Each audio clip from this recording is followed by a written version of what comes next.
ओम श्री गणेशाय नमः। भगतजनों राधे राधे। आज हम आपको बैसाख मांत्यम का तीसरा अध्याय श्रवण कराएंगे। कृपा कर ध्यान से सुने। जो मनुष्य बैसाख मास में ब्राह्मण को सुंदर चारपाई का दान करता है और उस पर सोए हुए ब्राह्मण को हवा करता है तो संपूर्ण धर्मों के साधन से उसका शरीर निरोग रहता है।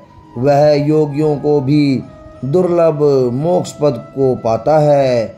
उसके पाप ऐसे ही जल जाते हैं जैसे अग्नि के स्पर्श से कपूर। उस पलंग पर ब्राह्मण के सोने से जीवन के जाने अनजाने पाप नष्ट हो जाते हैं। वह इस जन्म में सुखों को भोगता है। उसके कुल की भी वृद्धि होती है, यश और धैर्य मिलता है। उसके कुल में कई पीढ़ी तक कोई अधर्मी नहीं मिलता है। वह संसार के भोगों को भोगकर अपने प्राण त्याग कर बैकुंठ को जाता है। जो बैसाख मास में ब्राह्मण को सुंदर तकिया दान करता है उसके सभी पाप नष्ट हो जाते हैं।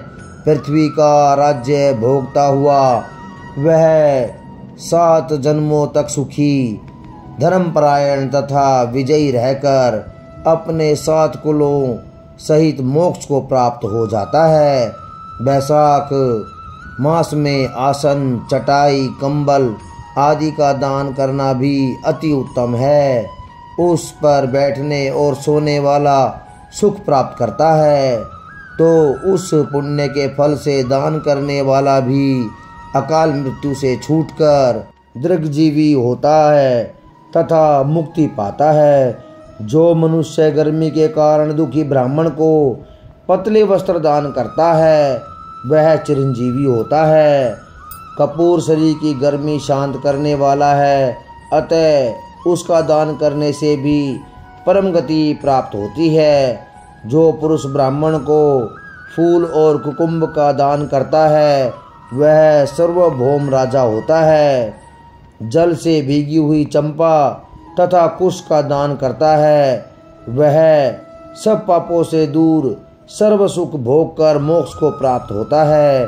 जो मेष संक्रांति में केतकी और मल्लिका का दान करता है वह भगवान की आज्ञा से मोक्ष पद प्राप्त करता है। जो सुपारी, सुगंधित द्रव्य तथा नारियल का दान करता है वह 7 जन्म तक ब्राह्मण के घर में जन्म पाता है। 7 कुलों सहित विष्णु लोक को प्राप्त होता है। जो ब्राह्मण के विश्राम के लिए मंडप बना कर देता है उसको अनंत फल होता है।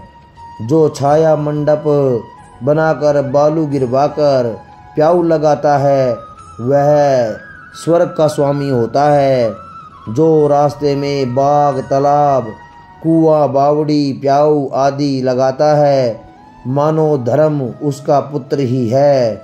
जो व्यक्ति शीतल पदार्थों से नींबू का रस, मट्ठा तथा दही की लस्सी आदि ब्राह्मणों को दान करता है वह धनी और विद्वान होता है।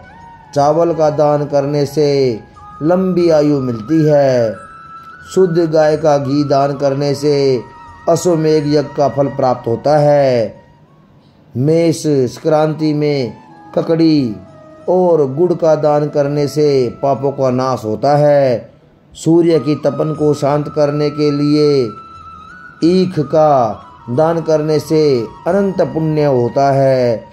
सायकाल की थकावट को दूर करने के लिए पक्के फलों का दान करने वाले के पितरों को अमृत मिलता है और उस मनुष्य को सायुज्य मुक्ति मिलती है। जल युक्त कुंभ का दान पितरों का गया श्राद्ध करने जैसा फलदायक होता है।